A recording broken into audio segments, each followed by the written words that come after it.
It took several whole days of hiking to pass through the blue labyrinth.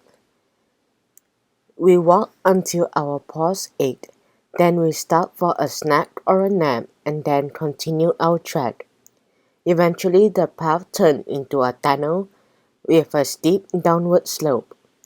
I flexed my legs as I walked, trying not to lose my balance. The further we went, the darker it got. On and on for days.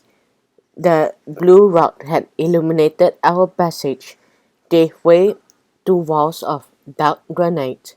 Our lanterns could barely light the path beneath our paws. My uncle paged through his notation and said, "We are now 70 miles underground. It's an incredible depth," I observed. "In theory, from what you've taught me, we ought to be melting with the heat at this depth, but the air is just warm and everything seems fine." My uncle nodded gravely.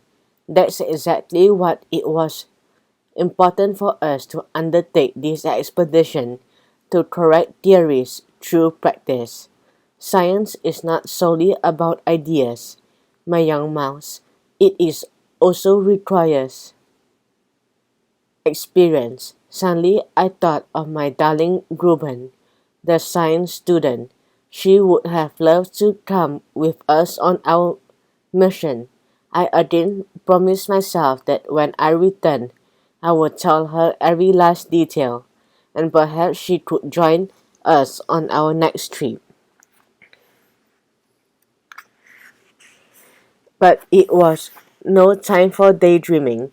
My uncle was right. We needed to explore this secret world in the name of science. Just then I realized that while I was lost in thought, I had fallen behind, very behind. Cheese and crackers, I was completely alone. "Uncle, Hans," I shouted, rushing down the tunnel. "Where are you?" My voice rumbled in the rocky tunnel. Getting lost in the depths of the earth, no one replied. Squeak! I hurried forward in alarm, but in my rush I slipped. "Help!" The lantern fell out of my hand and smashed. As I tumbled down the path, I couldn't stop. I felt the rocks beneath me and I thought, "I'm done for." "Farewell, my beloved Gruben. Farewell, dear uncle."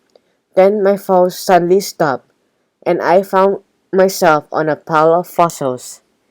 I panted, my heart pounding.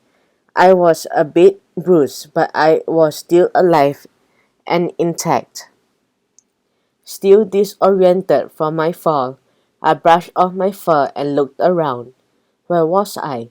I seemed to be in another cavern, a bit larger than the ones we'd already passed through. I called out again, "Uncle, Hans," but no one replied. A deep silence was all around me. I took a few steps and noticed that the cavern was just the first of many, many others, all gray rock, all woven together like spider webs. I started to walk in one direction, then the other, but I just seemed to end up back to the exact same spot. I felt so discouraged. Rat munching rattlesnakes, I was lost, deep in the heart of the earth.